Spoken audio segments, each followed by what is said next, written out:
I'm Brianna, and I'm going to talk a little bit about Git Reset.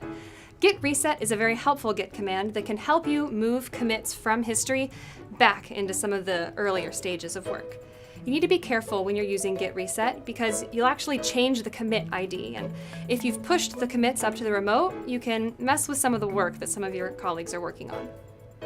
The three different types of Git Reset affect where the changes will go after the reset is complete. If you've made a whole bunch of small commits and you want to regroup them into one large commit, you might use Git Reset Soft, which moves all of the changes into the staging area so you can make one big commit right afterwards. Git Reset Mixed, or just Git Reset, moves those changes back to the working directory. So if you've made some commits and you still want them to be in history but you want to regroup the way those commits are made, you'd use Git Reset Mixed. Finally, Git Reset Hard actually moves the changes into the trash. This can be destructive, so you need to be careful.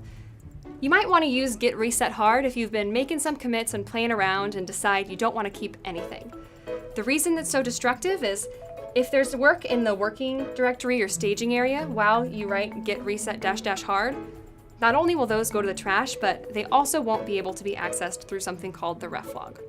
What you need to know about Git Reset is you should only do it on local commits, and it can be helpful when you're trying to reform what your history looks like.